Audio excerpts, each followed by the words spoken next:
ராமாயணம் இதிகாசம் இயற்றிய வால்மீகி. பண்டை காலத்தில் நம் நாட்டிலே முற்றிலும் பண்பாடு அடைந்துள்ள மேன்மகன் ஒருவனை ரிஷி என்று அழைப்பது வழக்கம். அந்த இலட்சியம் மங்கிப் போகாது இன்றைக்கும் நடைமுறையில் இருந்து வருகிறது. ரிஷி ஸ்தானம் பெறுவதற்கு பிறப்புரிமை ஏதுமில்லை. மக்களுள் யார் வேண்டுமானாலும் ரிஷி ஆகலாம். ஆண் ஆனாலும் சரி, பெண் ஆனாலும் சரி, அந்த பண்பின் பொருட்டு முழுமனதோடு முயல வேண்டும். அடக்கம் பழகுதலின் விளைவாக அன்னவனுக்கு ஞானக்கண் வாய்க்கிறது. ரிஷி ஒருவன் ஞான வடிவினன் ஆகிறான்.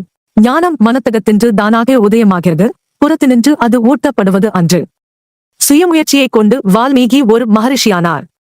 தத்துவ தரிசனம் தானாக அவருக்கு வந்து வாய்த்தது.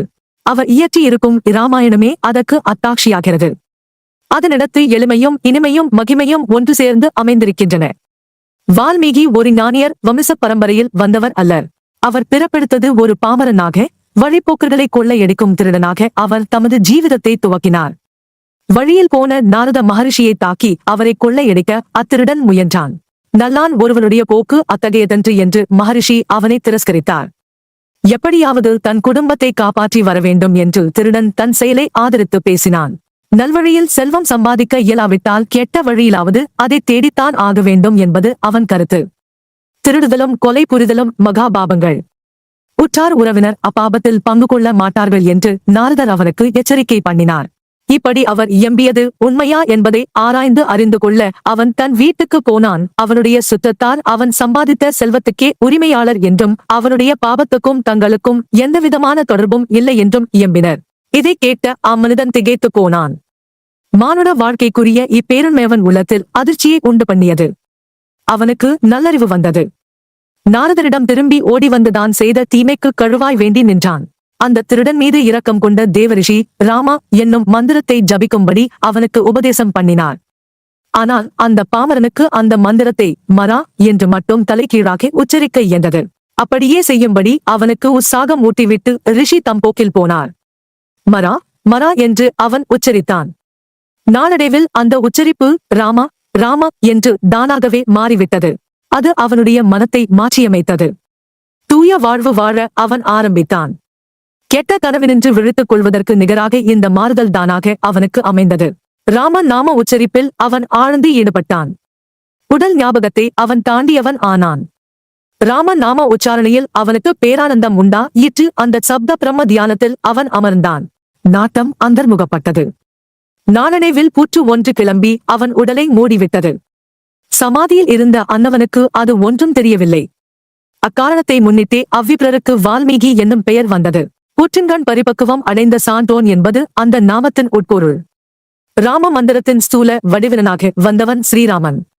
ராம என்னும் மந்திரத்தை இடைவிடாது உச்சரித்து வால்மீகி மகரிஷி பரிபக்குவம் அடைந்தார். ஸ்ரீராமனுடைய பூலோக வரலாறு முழுதும் அவர் உள்ளத்தில் உதயமாயிற்று.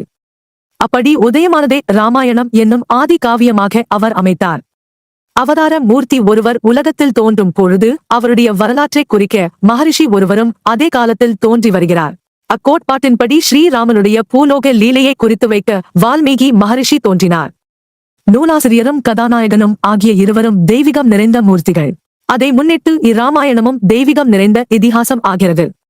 ராமாயணம் பூவுலகில் பண்பாடே வடிவெடுத்துள்ள இலக்கியங்களுள் ராமாயணம் தலைசிறந்ததாக திகழ்கிறது. இது உருவெடுத்தது இந்தியாவில் எனினும் மானுட வர்க்கம் முழுவதின் மனதை கவரவல்லதாக இது இருக்கிறது. குழந்தை ஒன்று ராமாயணம் கேட்பதில் உற்சாகம் போடுகிறது. பாமரன் ஒருவன் இராமாயணம் கேட்டு பண்பாடு அடைகிறான். பண்டிதர் ஒருவரின் சிந்தனா சக்தியை இது வளர்க்கிறது. ஆத்ம சாதகன் ஒருவனுக்கு இது அருள் நாட்டத்தை ஊட்டுகிறது. ஞானி ஒருவனுடைய ஞானத்தை இது உறுதிப்படுத்துகிறது.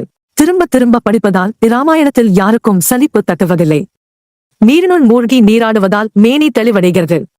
அதே விதத்தில் இந்த இதிகாச ஆராய்ச்சியால் மனதில் தெளிவடைகிறது.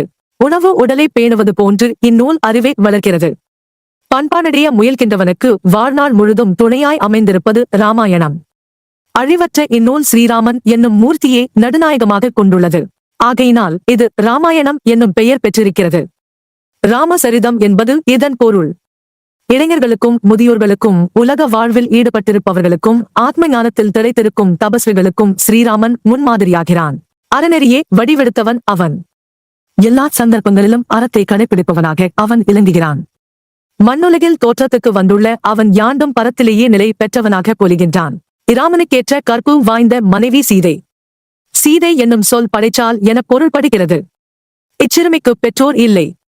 பூமகளின் செல்வியாக படைச்சாலில் இவள் கண்டெடுக்கப்பட்டு ஜனக மகாராஜாவினால் வளர்க்கப்பட்டாள். சீதை புனிதத்திற்கும் பெண்மைக்கும் உறைவிடமானாள். அமைதியுடன் சகித்துக் கொள்ளுதல் வாயிலாக அவள் துயரத்தை வென்றாள். பெண்ணின் பண்புக்கு முடிந்த குறிக்கோளாக சீதை இலங்குகின்றாள். நலம், கேடு ஆகிய இரண்டையும் இயற்கை உடைத்திருக்கிறது. இவ்விரண்டுக்கும் இடையிலுள்ள போராட்டம் எங்கும் புலனாகிறது. இராமாயணத்தில் நல்லவர்கள் ரிஷிகள் என்றும் கெட்டவர்கள் ராட்சசர்கள் என்றும் கூறப்படுகின்றனர்.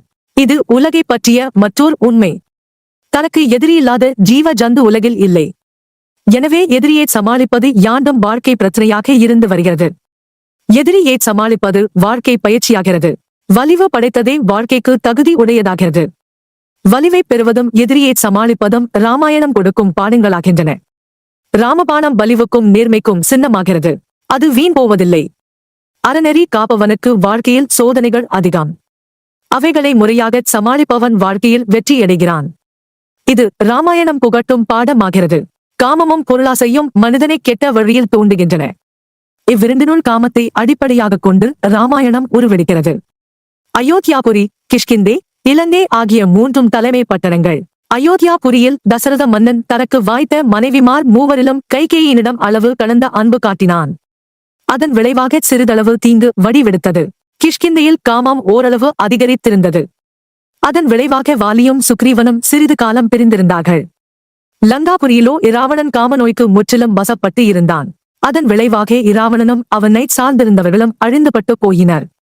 ஸ்ரீராமன் இந்த 3 இடங்களில் 3 தியான முறைகளை கையாண்டு காமநோயை துடைக்கிறான். சமுதாயத்தில் உள்ள தீங்குகள் பலவற்றிற்கு காரணம் காமம். அவைகளை இராமாயணம் எடுத்துக் காட்டுகின்றது. காமத்தை வெல்லுதற்கு ஏற்ப மனிதன் தெய்வத்தன்மையில் ஓங்குகிறான். இராமன் ஏகபத்தினி விரதம் பூண்டிருந்தான். இல்வாழ்வு வாழ்ந்ததற்கிடையில் அவன் காமத்தை வென்றவன். இராமனும் சீதையும் நெடுங்காலம் தவத்தில் ஈடுபட்டிருந்தனர். சந்தானத்தின் பொருட்டு அவர்களிருவரும் ஒரே ஒரு தடவை கூடினர். பெற்றோரின் புனிதத்தையும் பரிபாகத்தையும் முகாமையாக கொண்டு அவர்களுக்கு வாய்த்த சந்தானம் தெய்வீகமே வடிவெடுத்திருந்தது.